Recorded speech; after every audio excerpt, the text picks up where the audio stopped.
Alors bonjour les amis de la raison, j'espère que vous allez bien. Aujourd'hui on a 2 vidéos à voir. Ça m'intéresse vraiment d'avoir vos commentaires sur ces vidéos. Alors n'hésitez pas à vous inscrire, à appuyer sur la petite cloche de notification. Donc on va voir ces 2 vidéos et puis après on essaie d'en discuter.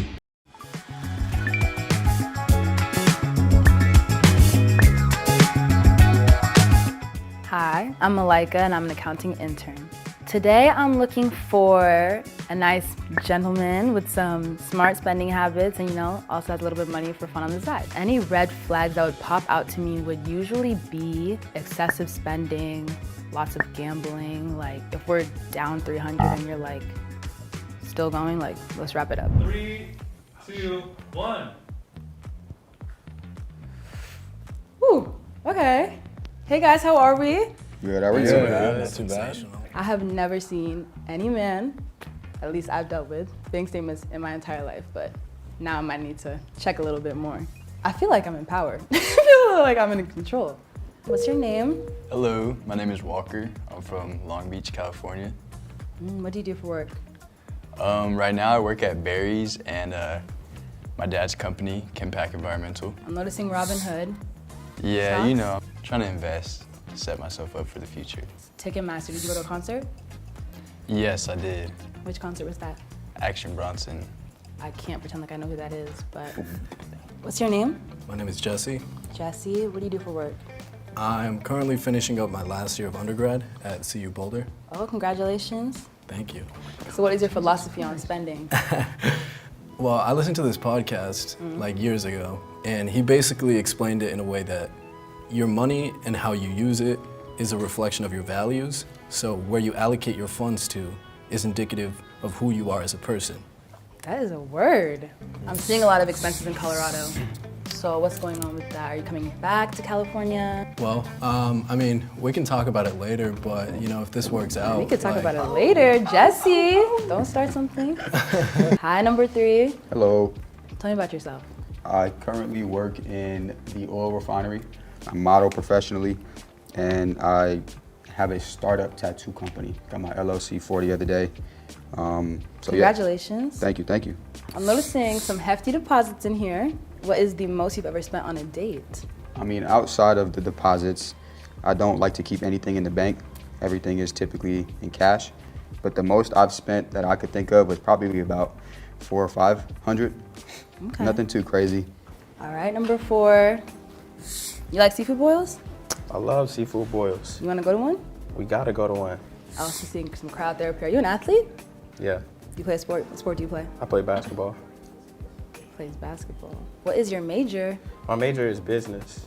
Really right now, I'm just trying to learn how to manage my own money and just trying to learn how to run my own business. If I want to take care of you and stuff like that, I gotta Come on.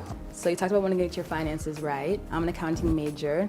Do you have any accounting experience? Right now, I'm taking my first semester of accounting. You need a tutor? Yeah, I do. Okay, we can talk about that. Yeah, we will talk about that. We can talk about that. For sure. Tell me about yourself. What's your name? My name's Nick. Can you talk about this Wiener Schnitzel? What's going on? Wiener Schnitzel? C'est vrai que votre banquier ou votre comptable, il a accès à tout. Il sait exactement qui vous êtes. Et c'est vrai que le banquier, en plus du comptable, avec tous vos relevés, il peut déterminer quel type de personne vous êtes. Est-ce que vous êtes dépensier, sur quoi vous dépensez, qu'est-ce que vous faites de votre argent, etc. etc. Donc c'est vrai que je vous dirais d'éviter de draguer votre conseillère de banque, car elle vous connaît plus que personne.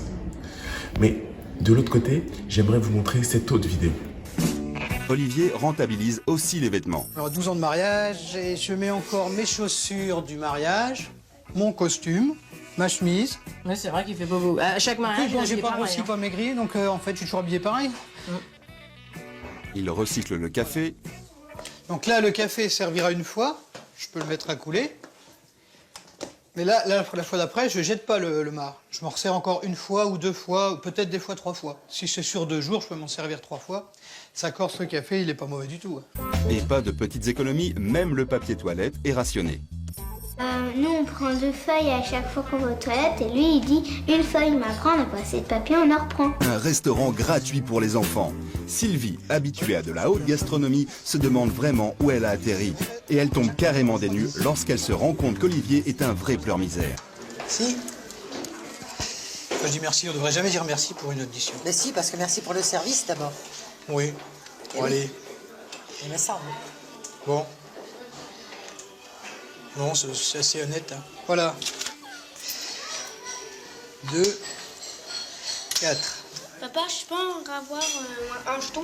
Je peux leur donner une pièce de Il en plus. reste une. Voilà, je peux pas casser 20 euros, je peux pas les donner. D'accord. Qu'est-ce que vous prenez? Le jeton ou le pourboire pour le monsieur? Le jeton. Bon, bah tu donneras l'autre à Marina. D'accord. Et vous excusez en passant près du monsieur. Verrouillé, moi. 500 euros. 10 euros. Je me suis trompé. Vous avez payé hors taxe. Vous avez changé? Non, c'est vrai. Et alors? Tu vas être obligé de casser ton Merci, billet de bon, vin. là, c'est trop fort. Je suis obligé de casser le billet de vin, ce qui fait que dans la journée, là, on a dépensé énormément. Je suis obligé, donc comment on va faire? Eh ben, tu donnes ton billet de vin. Tant pis, hein, vous me rendrez 10. Oui, on va faire autrement. Oh là là. Tu peux peut-être commencer de faire la vaisselle. Pourtant, j'ai compté 2 fois. C'est fou. C'est moi qui te truc. Il y a peut-être quelque chose, mais non, mais là... Et c'est pas vrai, on a laissé du vin? Mais non, mais c'est pas grave. Je le crois pas. Mais si, mais si.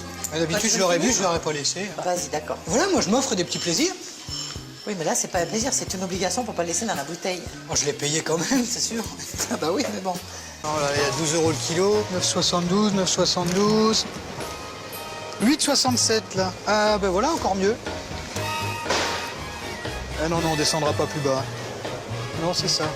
Il est pas par 500, il est par 300. Ben voilà, bah, on a mis le temps, mais ça y est, on l'a. Je l'ai.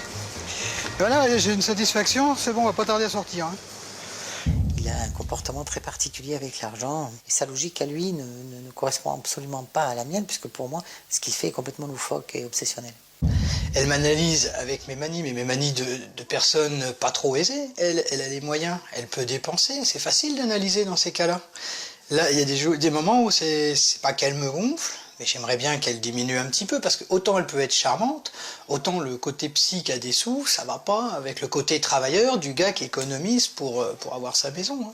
Nous, on a tout construit avec 2 SMIC, on rembourse tout, on n'a pas 1000 euros par semaine. Comme Mariette le fait souvent, ce soir, Sylvie sort seule avec des copines. Mais c'est Olivier qui doit décider du budget de la soirée. Une négociation sans pitié s'engage. 70, honnêtement, puis avec l'entrée, des fois, vous avez déjà une consommation gratuite. Ah oui, moi j'ai passé l'âge de boire des consommations gratuites, petit tout. Hein. Je suis pas d'accord avec son point de vue. Pourquoi payer quand on a une consommation gratuite? Sans boire à tous les râteliers, boire gratuitement, c'est mieux que de boire en payant. Alors, vous voyez, ça c'est l'extrait d'une émission que vous connaissez peut-être. Ce qui est très intéressant au niveau de cette émission, c'est que là, on a affaire à un homme que moi je dirais économe, d'accord? Alors, je ne sais pas ce que vous en pensez, mettez votre réponse en commentaire si vous le trouvez économe ou radin. Mais on arrive dans une société d'ultra-consommation où on perd la notion de raisonnable. On perd la notion de labeur. Bien sûr, cette femme, elle veut le faire changer, elle veut essayer de lui montrer que la vie, c'est autre chose, qu'on ne doit pas passer son temps à chercher des économies. Mais finalement, il vit en fonction de ses moyens. Et désolé, je vais peut-être en choquer certains, mais je trouve que cet homme est très raisonnable. Il vit en fonction de ses moyens. Et c'est vrai que si vous regardez autour de vous, surtout dans les pays occidentalisés, j'en parle dans le manifeste de la raison objective, eh ben vous avez des pays qui passent leur temps à dépenser, à s'endetter, qui sont surendettés, pourtant se déclarent être les pays les plus riches au monde. Alors certains me diront, le seul pouvoir d'un homme riche, c'est de pouvoir s'endetter. Et donc ces pays sont ultra riches, car ultra endettés. Je ne crois pas, je ne le crois pas.